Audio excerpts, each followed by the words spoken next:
Today we're going to be taking a look at how we created the deadlight eyes in our It Chapter 3 short. You can download the video and project files from the description, so let's go ahead and jump right in. The first thing we need to do is track Ollie's eyes. I'll do this in Mocha HitFilm because it allows me to both track the movement and draw a mask at the same time. With the video in a composite shot, add the Mocha HitFilm effect to the footage. In the Controls panel, drop down the effect and select Launch Mocha UI. Come up to the X-Spline Layer tool and draw a shape around one of his eyes. Right-click to close the shape. You can pull these blue handles to round or sharpen the corners. Now track through the scene using the buttons on the left. You can make adjustments to the shape at any point, and keyframes will be added.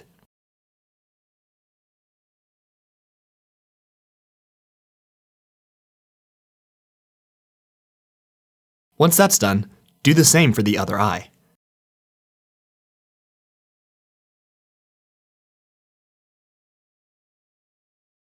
I now have the eyes tracked. Save the changes, then close Mocha. Duplicate the layer and name this one Irises. We'll come back to that later. In the Controls panel, apply the matte. Feather it a bit to soften the edges. I'll use a fill color effect to make it white, just so that it's easier to see if I accidentally leave it on at any point. Now make the layer into its own composite shot, moving the Mocha effect along with it. We now have an eyes matte that we can use to restrict effects to that area. I'll hide that layer back in the main comp by clicking the eye. Now for this layer we made earlier, I want to isolate the colored areas of Ollie's eyes. We've already got the Mocha tracking data, so we can use that. Open up Mocha for this layer. Using the X-Spline Layer tool, I'll draw a circle shape around Ollie's iris. In the Layer Properties under Link to Track, select the left eye track from earlier. This new circle shape will now follow the tracking data from before, so we don't really have to do anything else. I'll do the same for the right iris. Draw the circle shape and link it to the previous right eye track.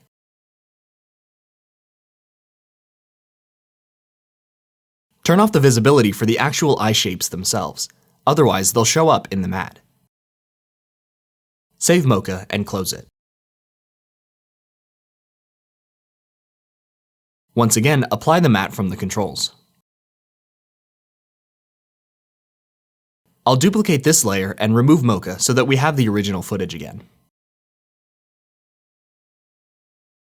To color the eyes white, first we'll add an invert effect.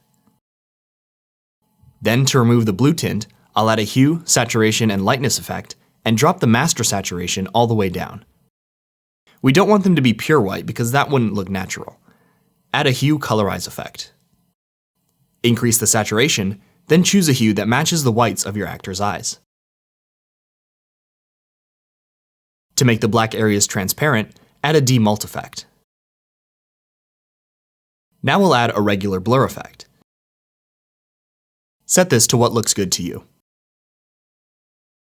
You'll notice that the color is now extending past Ollie's eyes, so we need to restrict it. Add a set matte effect, and set the source layer to the eyes matte we made earlier. Set the blend to subtract, and invert it if necessary. Once the effect on the eyes is finalized, you'll need to export the shot. This is because in order to do a stabilization, HitFilm needs to read directly from a media file instead of a composite shot. I exported the shot using the GoPro Cineform 10-bit preset, then imported the file into HitFilm. Make this video into its own composite shot.